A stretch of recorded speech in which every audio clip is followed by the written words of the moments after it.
Okay friends, one of the first things we have to do is to tie off our steering wheel. Essentially what I mean by that is we want to make sure that this can't turn once we go ahead and remove our steering shaft from the power steering rack. I just have a nice bungee cord. I'm going to carefully go around the steering wheel not to damage it, and then I'll bring this down and connect it onto whatever under there I can find that'll secure it. Now the next thing we're going to want to do is take off this cover that covers the steering shaft. To do that, you're going to find two of these white nuts on here. They're just plastic nuts, and essentially you can just go ahead and get underneath them and take them right off. There's going to be one located on the other side. Now with them both off of there, we can go ahead and grab onto this plastic cover.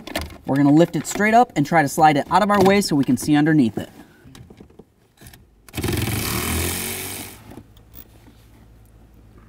Now I'm just going to carefully pry up underneath this right here.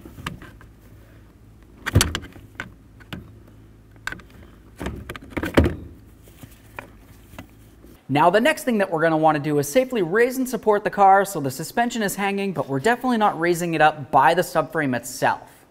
After that, let's remove all of our lug nuts and then the wheel.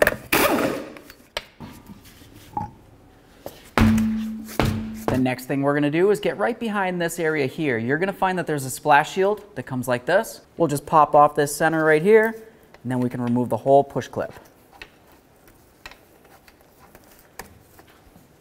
Do the same down the line, and then we'll do the same on the other side of the car. Once you have all that apart, we're going to slide underneath here to where your flex pipe connects onto your catalytic converter. There's going to be two mounting nuts that hold this together. Go ahead and remove both those nuts and then separate the two pipes.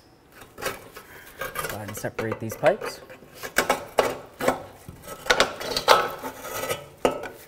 The next thing that we're going to do is start removing the bolts that hold this plate to the body.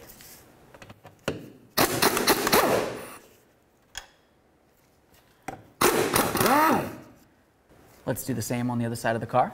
Now we're just going to apply a little bit of pressure underneath this subframe right here, and then we can continue on by loosening up these rearward nuts right here, and then of course we'll loosen up the forward nuts as well.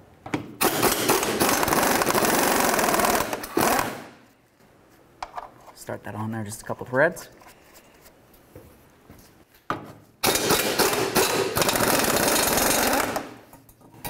Let's keep that on a couple threads.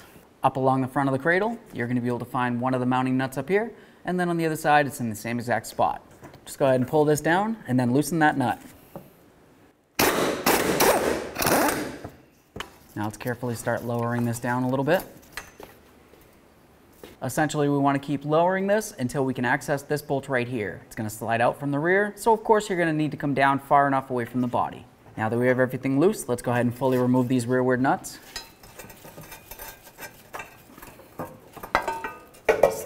Here for now. Now let's carefully start lowering this down so we have access to that bolt.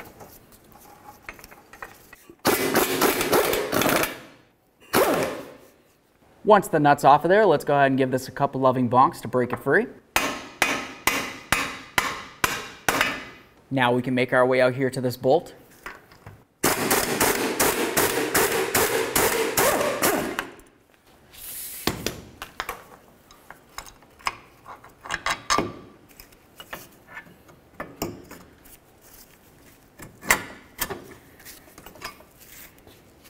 There it is, friends. The next thing you're going to want to do is separate this piece from the ball joint itself. Typically, you're going to have to use a tool that looks like this. It's going to grab underneath that bushing area there, get onto the stud, and then it should lift it right up and off. You might need to apply a little bit of heat. All right, now we're going to go ahead and take this bushing and we'll put it right into the knuckle. I like to use a little bit of copper never sees along the outer aspect, and of course where the ball joint's going to go. Slide it right in there. Now we can start putting our control arm in here. We'll slide this right into the subframe, and then of course we'll take our bolt. I like to use a little bit of red thread locker. Go ahead and start it right in there. We're not going to bother tightening this up yet. Let's continue on to over here. Now we can line this up, slide it down. Start your new nut on there. Let's bottom this out. Once you have it snug, let's go ahead and torque it to 148 foot-pounds. So now we're just going to apply pressure underneath this knuckle right here. Essentially, we just want to bring it up as if the vehicle was actually sitting on the ground at its original ride height. Now at this point, we can continue on right here. We'll snug this up and then we'll torque it to manufacturer's specifications. Once you have it snug, let's go ahead and torque it to 48 foot-pounds. Now we're going to tighten this an additional 90 degrees.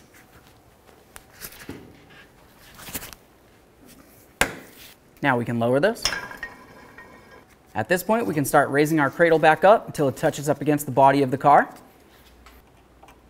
Some red thread locker on all 4 studs.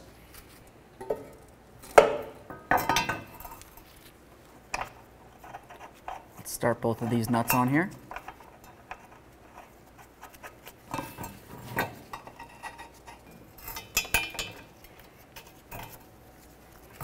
Let's get all 4 of these bolts started as well.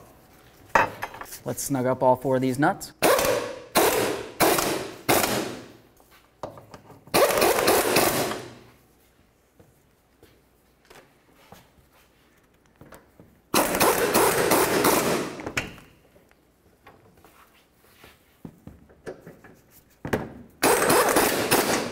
Now we're going to torque all 4 of these nuts to 111 foot-pounds. Now we'll snug all these bolts and then torque them to 76 foot-pounds. The next thing that we need to do is clean up the flange on both sides of the exhaust pipes. As you can tell on this right here, we've got some stuff that's laid into this area. We just want to make sure we get all of that out of there, and then of course clean up all the flat area of both of the flanges. You have this one on the catalytic converter, and then of course the other side that's on the flex pipe itself. Once you have both sides of the pipe cleaned up, let's continue on by sliding these up so they're close together. We'll put our gasket right in here.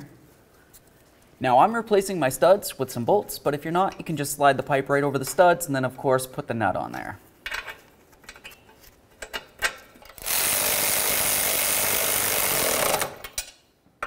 We're just going to make sure they're nice and snug. Once you have the exhaust back together, let's come back out here and we're going to start putting in all of our push pins for our panels. Now we can go ahead and get the wheel back up on here. We'll start all of our lug nuts on, bottom them out, get the wheel on the ground, and then we'll torque the lug nuts to 100 foot-pounds.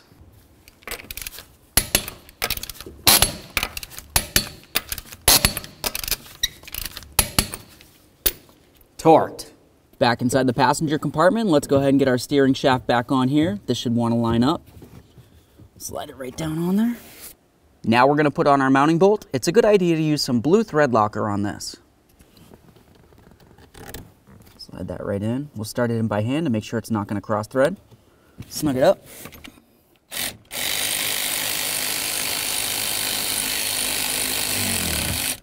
Once you have that snug, go ahead and torque it to 177 inch-pounds. Get our cover on there. On the bottom side of this cover, you're going to find an area where this little stud is going to be able to go into. Slide it down on there.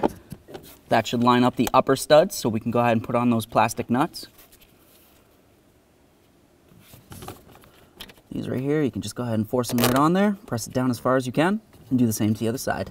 Now at this point, we can go ahead and take our strap off the steering wheel. Give this a little wiggle. That feels good.